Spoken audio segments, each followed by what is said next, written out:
compartir el estudio de la palabra de hoy, dado por el hermano Marcos Cabrera. Estudio en Romanos.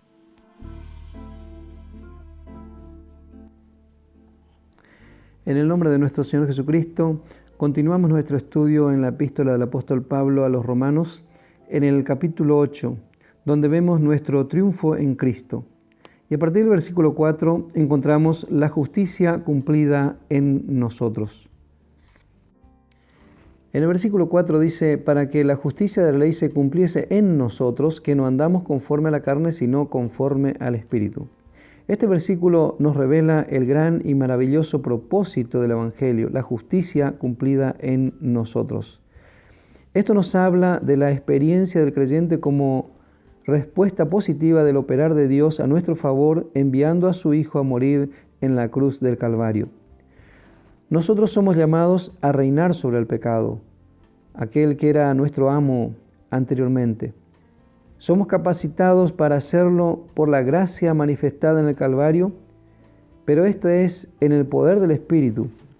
Y como hemos visto en el versículo 3, era lo que la ley de Moisés fue incapaz de operar en nosotros. En este versículo es mencionada la justicia de la ley cumplida en nosotros, pero aquí no se está refiriendo a la ley de Moisés, sino a la voluntad de Dios cumplida en nosotros. La ley de Moisés fue simplemente la expresión de la voluntad de Dios para un cierto pueblo, por un cierto tiempo y con un cierto propósito. Pero el propósito ya fue cumplido y el tiempo ya pasó. Pero los que permiten al Espíritu Santo controlarles andando como Él les guía, están haciendo la voluntad de Dios sin estar guardando nada. El Espíritu Santo es el que guarda. El Espíritu Santo está obrando en ellos mientras ellos simplemente rinden sus miembros a Él. Ellos simplemente andan en el Espíritu y Dios les asegura que no satisfarán o cumplirán los deseos de la carne, como dice en Gálatas 5:16.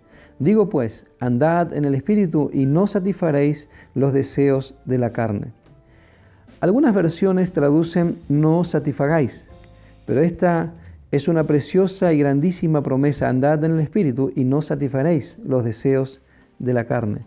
El Espíritu Santo toma el cargo por completo y la voluntad de Dios es hecha, y como dice en 1 Juan capítulo 2, versículo 17, el mundo pasa y sus deseos, pero el que hace la voluntad de Dios permanece para siempre.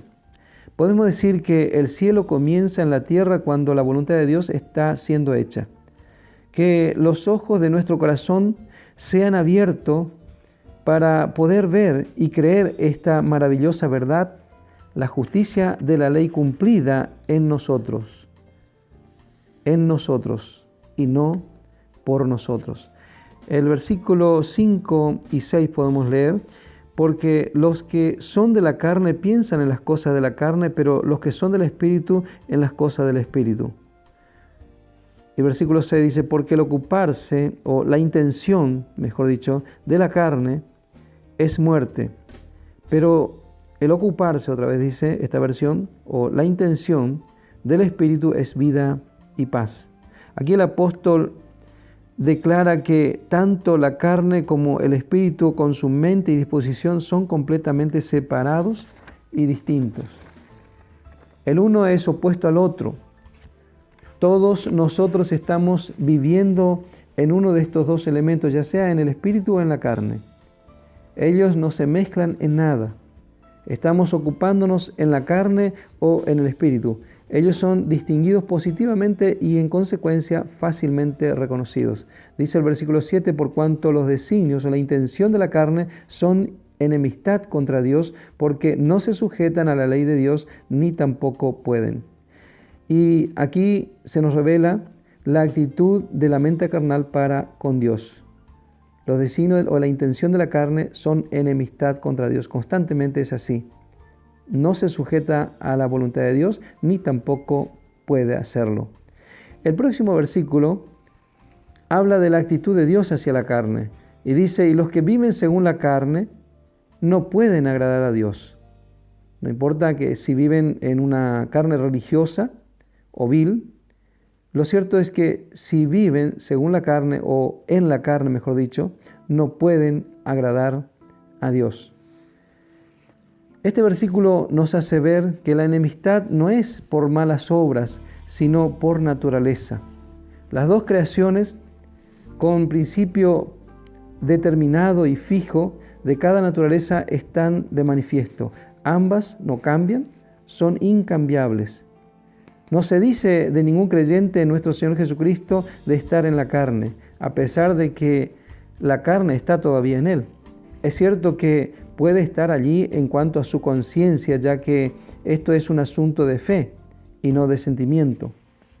En cuanto a la provisión y propósito de Dios, el creyente en el Señor Jesucristo ha pasado del dominio de la carne al dominio del Espíritu. Todas las cosas en el asunto dependen de nuestra fe. Pasamos del lugar de muerte y tinieblas al de vida y luz cuando creemos. Después de creer, somos reconocidos en Cristo y Él en nosotros. El versículo 9 sigue diciendo: mas vosotros no vivís según la carne, sino según el Espíritu, si es que el Espíritu de Dios mora en vosotros. Y si alguno no tiene el Espíritu de Cristo, no es de Él. La Biblia de las Américas dice mejor: sin embargo, vosotros no estáis en la carne, sino en el Espíritu, si en verdad el Espíritu de Dios habita en vosotros. Pero si alguno no tiene el Espíritu de Cristo, el tal no es de Él.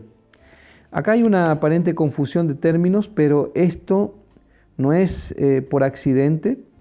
Por el contrario, hay, podemos decir, un diseño divino en estas diferentes expresiones. Por un lado vemos el Espíritu de Dios y por otro lado el Espíritu de Cristo. El Espíritu de Dios se refiere a nuestra posición en nuestra cabeza, fuera de Adán, el hombre natural, y en Cristo, el hombre espiritual. Este es operado por el Espíritu de Dios.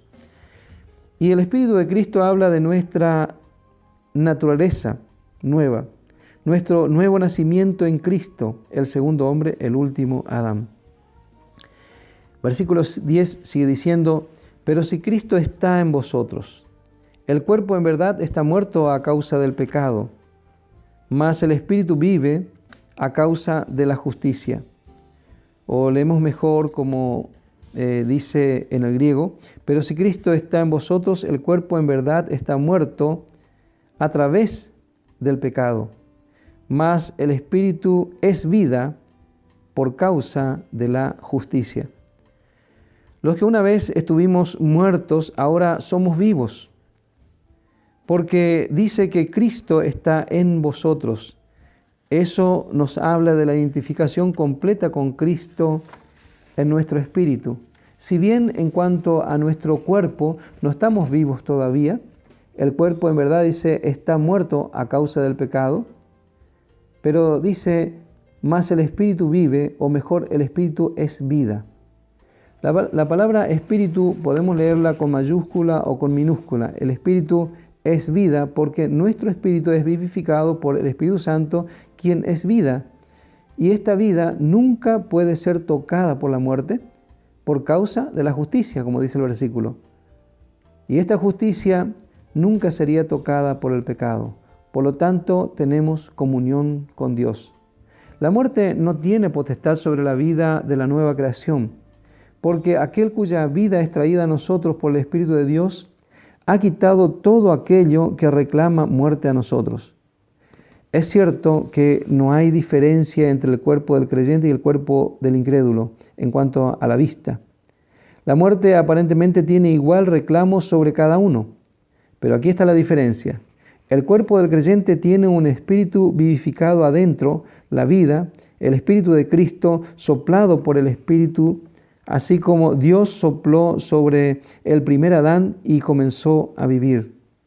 Aparte, si el creyente ha recibido el Espíritu Santo, la investidura con poder del nuevo hombre, él también mora en su cuerpo, la segura señal de su resurrección y traslación.